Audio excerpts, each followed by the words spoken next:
ilishindikana. Matilda amefariki. Mr. Manyanya. Mr. Manyanya.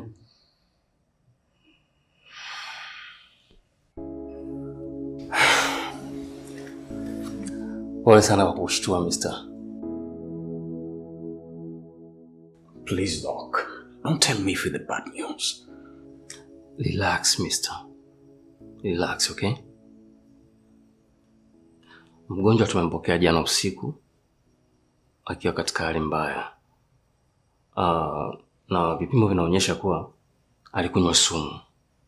Lakini now she's okay. Oh, thank God. Yeah. No.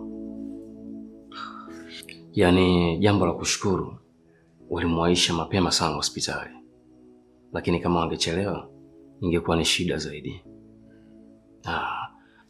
Lakini kuna shida kidogo kwenye ujauzito. Tumejaribu kupambana, lakini inaonekana ina shake. Inatishia kutoka. Kwa hiyo hili ni tatizo. Lakini now she's okay. Tutaendelea kubaki naye hapa kwa siku kadhaa kwa ajili ya uangalizi zaidi, na imani kwamba atakuwa sawa. Kwa hiyo haijathibitika moja kwa moja kwamba mtoto naye atakuwa ameharibika.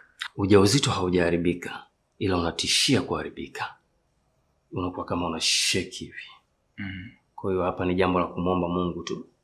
Na ndio maana tunaendelea kupambana na tutapambana, na imani kila kitu kitakuwa sawa.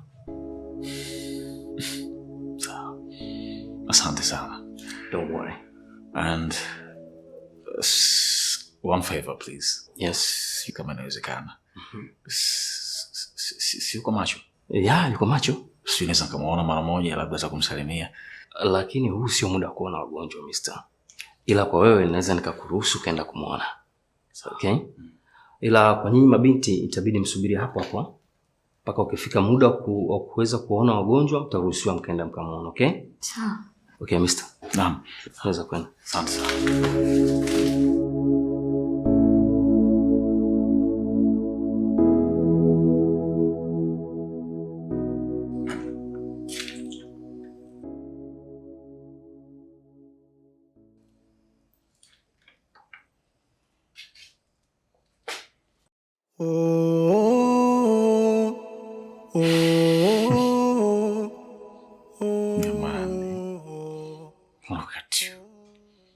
Kama kachawi. Kuchape na kabusu msafirisho.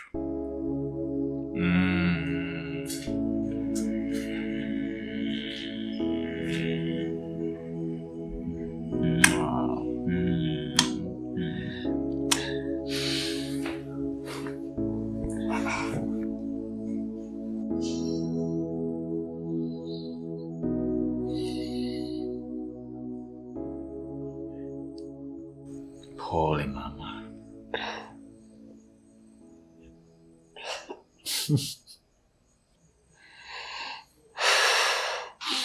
Come on.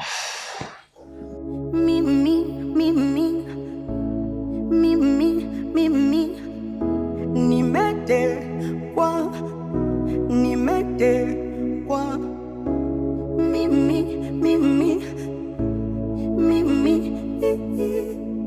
nimetekwa na mapenzi.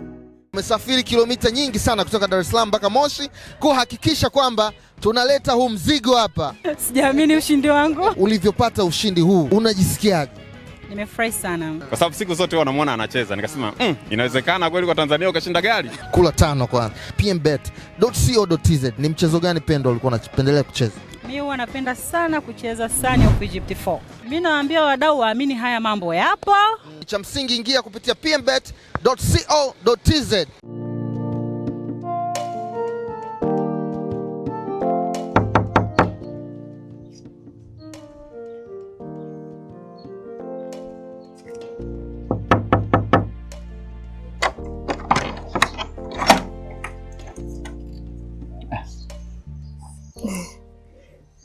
Tumsifu Yesu Kristo kaka.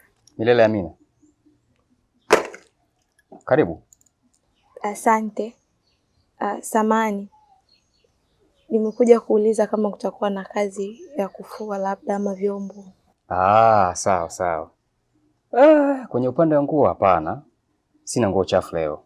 Sababu mara nyingi mimi sio mvaji sana nguo. Naweza nikavaa nguo moja leo, kesho nikatupa, nikaangalia nguo nyingine. Labda kitu kimoja hapa ndani pachafu. Kwa hiyo kama itakupendeza, utaingia hapa ndani, utanifanyia kidogo usafi, utanitandikia kitanda, kidogo utaniwekea viatu vyangu sehemu pazuri. Lakini pia utanisaidia kunichotea maji. Mengine utaniwekea jikoni na mengine pia utaniwekea chooni. Sababu mara nyingi sana huwa nakosa muda wa kufanya vitu kama hivyo. Nadhani itapendeza sana kiukweli. Kwa ndani hapana. Hapana. Mimi kazi yangu ni kufua tu na kuosha vyombo nje. Mama amenikataza. Yaani ingie ndani nifanye usafi alafu haujaoa. Siwezi kwa kweli. Kwani una hofu na mimi? Alafu uzuri kwamba mimi ni mtumishi wa Mungu. Sawa? Kwa hiyo wewe haina shida. Sio, umeelewa eh? Haina shida. Wewe ingia tu ndani hapa nifanyie kazi zangu ambazo nimekwambia. Basi, alafu uzuri sio kwamba utafanya kazi bure. Utafanya kazi, mwisho wa siku nitakuja nitakulipa haki yako. Kuna ubaya gani? Hamna, lakini haujaoa. Dada, unaogopa nini? Eti wasiwasi wa nini? Wewe mkubwa ujue. Na kitu ambacho ukijui dadangu, mimi huko ndani siishi peke yangu. Naishi na Bwana. Naishi na Mungu. Watumishi wa Mungu ni watu wema sana. Hutakiwi kuwaogopa. Inatakiwa uwakaribie ili uweze kula mema ya nchi. Kwa hiyo usio na wasiwasi na mimi. Mimi ni mtu mwema sana. Ni mtu ambaye anafuata misingi na sheria za dini. Siwezi kukufanyia ubaya wote. Mimi sio muhuni. Wala nikasema labda nitakufanyia tukio lolote labda nikakubaka. Hamna. Sio, umeelewa? Kwa hiyo ondoa wasiwasi kabisa, yani kuwa na amani. Haitokuwa sawa. Ni bora ungekuwa na familia. Labda mke au watoto ingekuwa sawa. Ningeweza kuingia ndani na kufanya usafi. Kwa sababu mara mwisho nilikuwa nafanya kazi katika nyumba ya familia. Ina baba, watoto na mke pia. Baada yao kuhama, ndio maana nikaamua kuja kujitafuta huku tena mtaani. Lakini wewe haujaoa, niingie humo ndani. Unafikiri jamii inaniangaliaje? Hata mamangu akisikia kwanza atakasirika. Ukisema hivyo dadangu, utakuwa hutaki kazi. Sio, umenielewa? Nimeshakwambia kabisa kwamba hapa ni sehemu salama, ni sehemu huru, ni sehemu ya amani. Hasa hofu ya nini? Hiyo hofu yako hiyo utasababisha kumkaribisha shetani kwenye maisha yako. Utashindwa kufanya mambo yako kimaendeleo kwa sababu ya uoga. Nimeshakwambia kabisa kwamba hapo utakao kwa uhuru, utafanya kazi zako kwa uhuru. Alafu uzuri mimi ukifanya kazi zangu nitakulipa. Kuna ubaya gani? Majukumu ambayo unayofanya hapa ni kama vitu majukumu ambayo ulikuwa unafanya huko. Na sio kwamba labda tutakaa wote, tutashinda wote, hapana. Mimi najiandaa sasa hivi natoka. Ukishamaliza majukumu yako, utafanya mambo mengine. Kuna shida hapo? Kwa hiyo utaondoka nitabaki mwenyewe. Ndio maana yake. Hebu acha uoga bwana. Karibu uchote baraka za Mungu. Kwa kuwa utaondoka nitabaki mwenyewe. Sawa, sina jinsi tu. Nitafanya. Sikuandaandaa tu kusafisha. Safi. Karibu. Shule inayofunza mema na mabaya ndio dunia. Wajuaje na wapumbavu wamo dunia. Anguko lako ni kicheko kwa wengine. Wasindikizaji, wapambanaji wamo.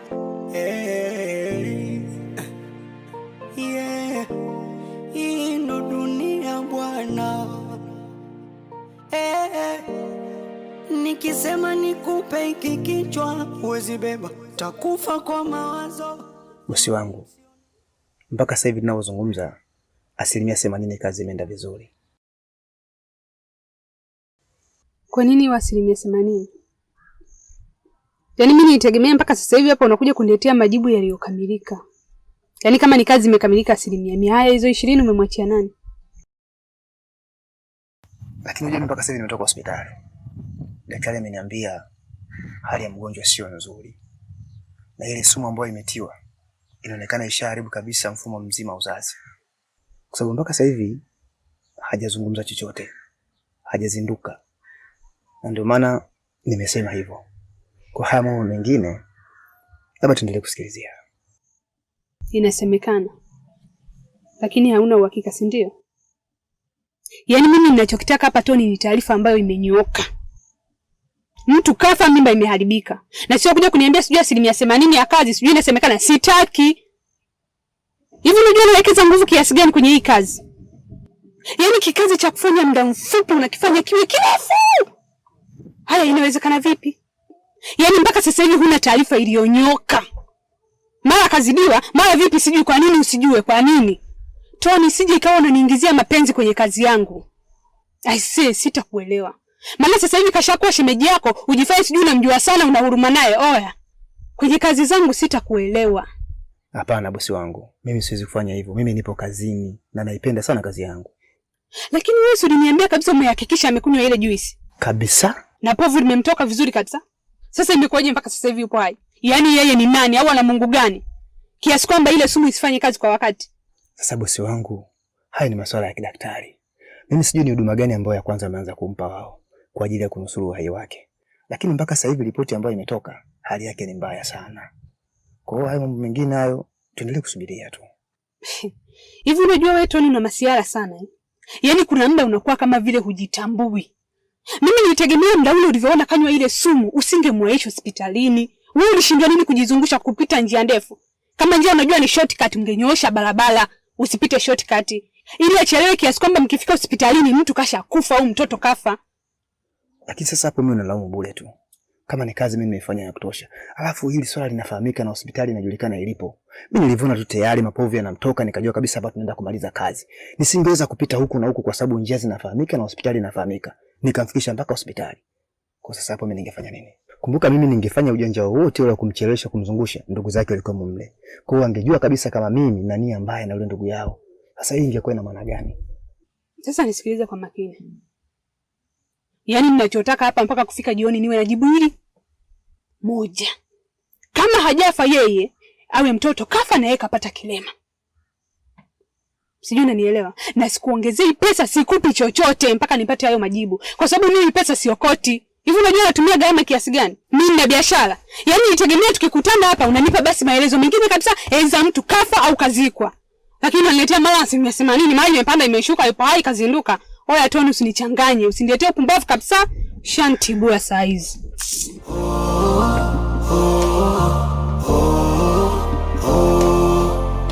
Hau mimi ndo yule mjinga aliyekataga shule chekechea, maana nimekosa hoja kujitetea.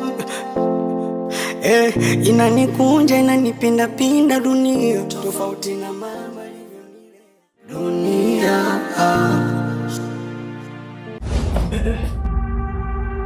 Huku tena.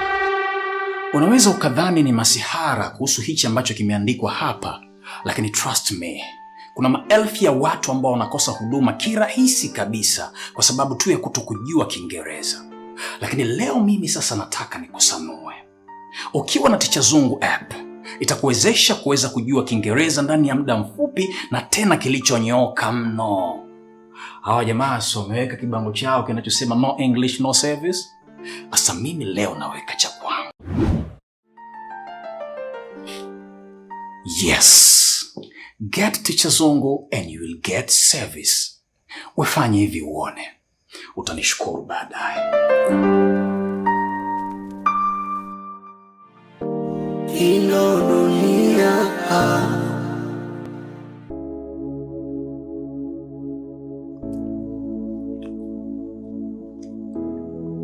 Unaionaje hiyo? Ni tamu baba. Tamu eh? Sasa huu mwanzo tu. Hivi vitakuja vingi, tena vya kutosha. Leo unapiga hivi, siku nyingine unakuja unapiga hivi. Sikiliza. Kwanza unatakiwa ule kimoja kimoja. Anza hiyo, ukimaliza utakula na hii. Nilitaka nikoze. Sasa mwanangu, kuna kitu nataka nikwambie. mimi baba yako midfield kisheti mzee wa Bakola. Mpaka unaona navifanya hivi vitu, kuna kitu nakitaka. Wewe unaona nakula vya kwangu? Na mimi nataka nile hata kidogo. Njoo ule baba. Simaanishi chakula hiki. Mimi na vitu vangu, au sio? Yaani kuna vitu vangu nikijipigia mipasi yangu vile ndio vyakula ninavyovimaanisha. Na wewe sio mtoto mdogo, Hili swala unatakiwa ulijue. Wewe kama vipi? Dakika moja tu. Mimi unajua sina mambo mengi. Dakika moja naenda najipigia mipasi yangu, basi mambo mengine yanaendelea. Nilijua tu baba. Wewe unaniletea hivi vitu ili unirambe. Wewe, nikulambe wewe asali?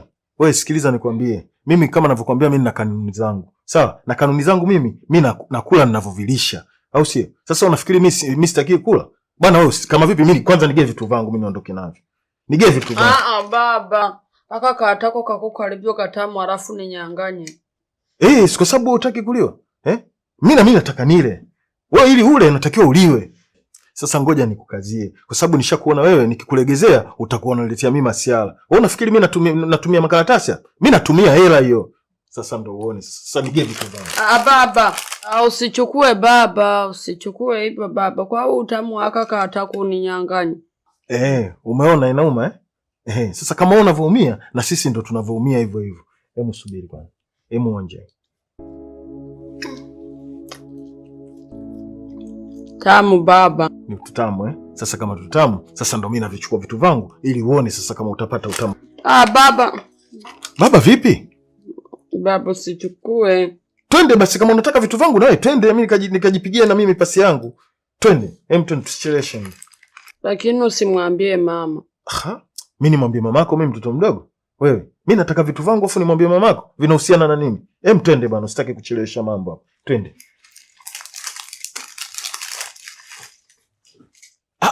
Wewe, hivi vitu sasa unaenda navyo wapi?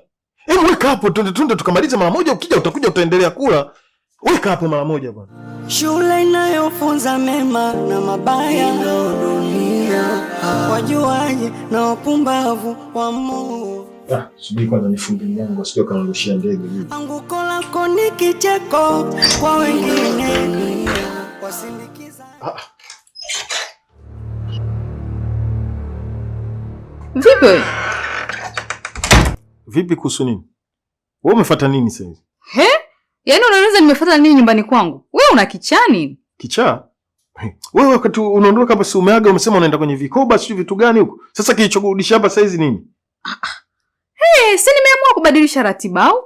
Tatizo mnaharibu ratiba za watu. Kwani wewe una shida gani? Mbona kama umechanganyikiwa?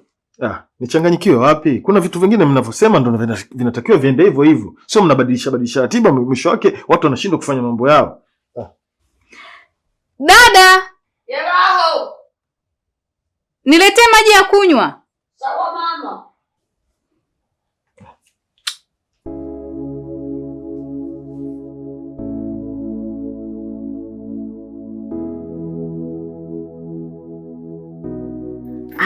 Kumbe kuna mambo mazuri hapa. Wewe, hizo chips ziache zikuhusu. Kwani ugomvi jamani? Mimi si nimeuliza tu. Ndio nishakwambia sio unaona vitu unaviparamia.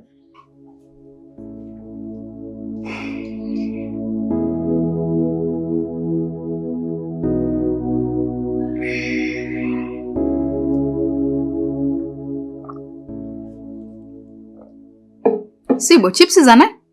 Hizo ni chips zangu mama.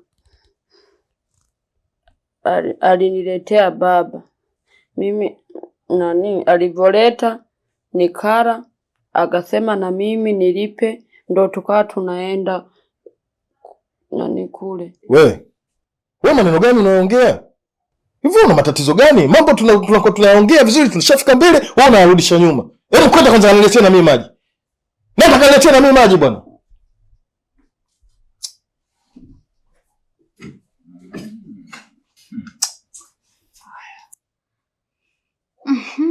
Kumbe chips za mtego Leo zitaninasa.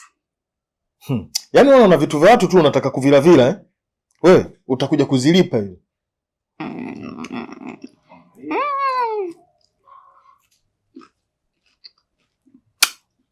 Unaona vitu vimewekwa tu unafikiri vimejiweka wenyewe. Shule inayofunza mema na mabaya, ndio dunia. Wajuaji na wapumbavu wa Mungu. Mama, baba yuko wapi? Achana naye, kashachanganyikiwa wewe. Nishakwambia usipende kula vitu ambavyo anakupatia baba. Ni marufuku. Mama, wewe mbona unakula? Kwani unataka kushindana na mimi? Sumu yake mimi haiwezi kunidhuru, lakini wewe utakufa vibaya.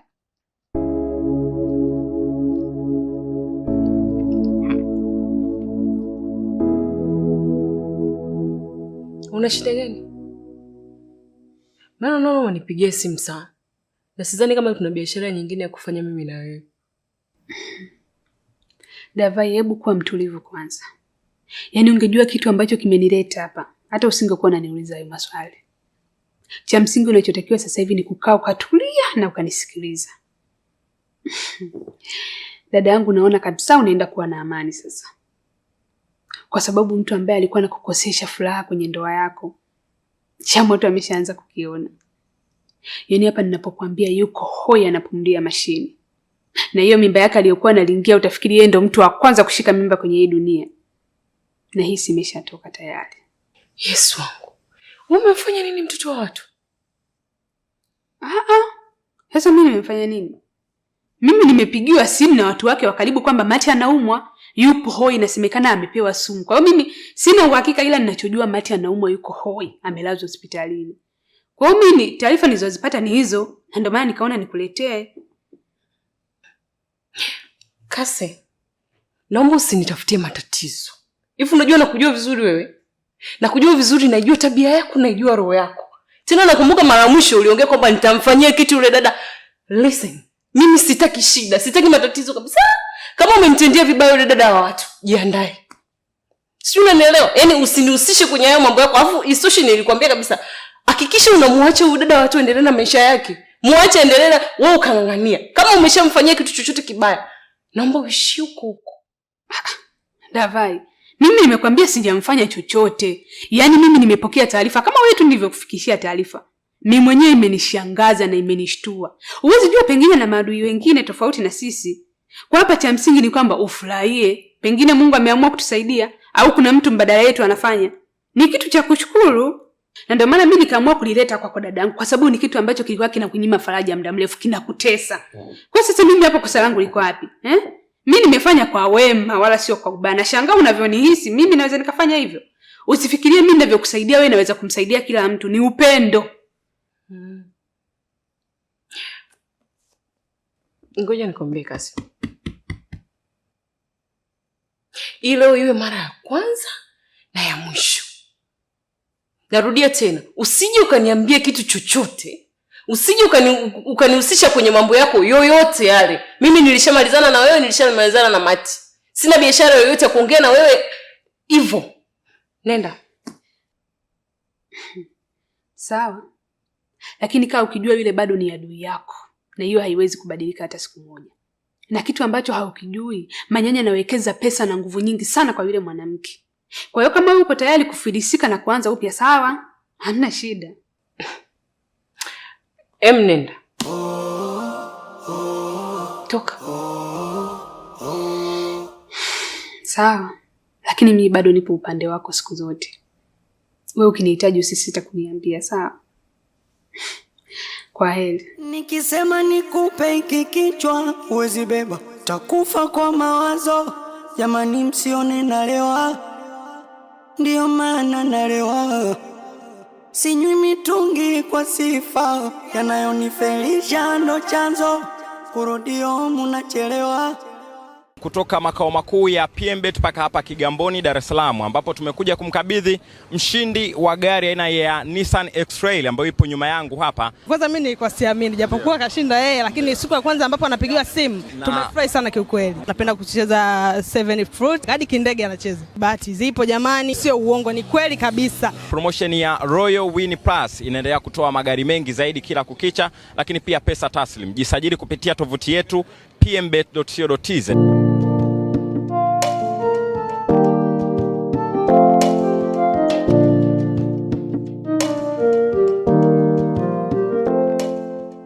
saizi? Salamu. Pole. Kwani? Jamani, si una mgonjwa wewe?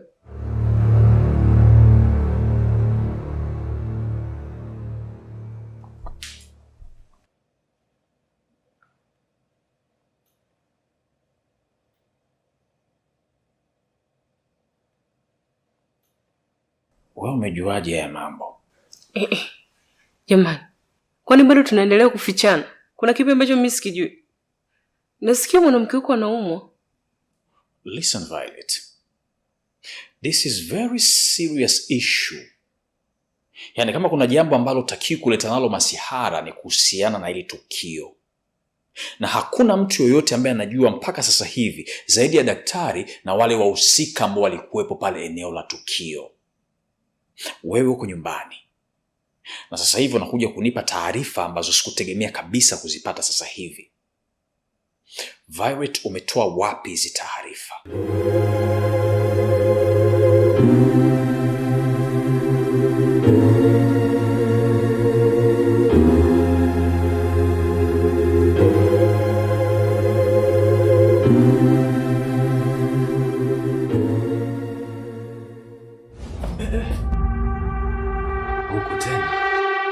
Unaweza ukadhani ni masihara kuhusu hichi ambacho kimeandikwa hapa, lakini trust me, kuna maelfu ya watu ambao wanakosa huduma kirahisi kabisa kwa sababu tu ya kutokujua Kiingereza.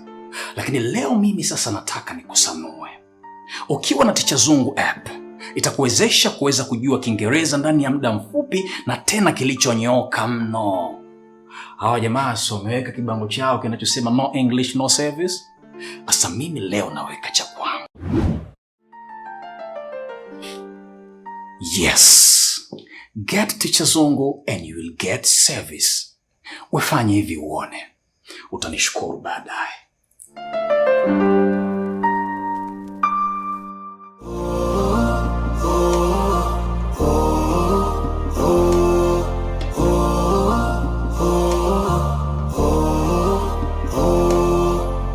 Hau mimi ndo yule mjinga aliyekataga shule chekechea, mana nimekosa hoja kujitetea. Inanikunja inanipindapinda dunia, tofauti na mama alivyonilea, mana nimekosa nguvu kujitetea. Nimeoza ndani kwa ndani, natembea ingali nimekufa, mawazo yameniweka mtu kati, kujiongoza siwezi, bora tange kwa ndege angani, kwa mbawa zangu ningeruka, thamani ya utu wangu bei ya chapati. Dunia shule inayofunza mema na mabaya, dunia wajuaji na wapumbavu wa Mungu.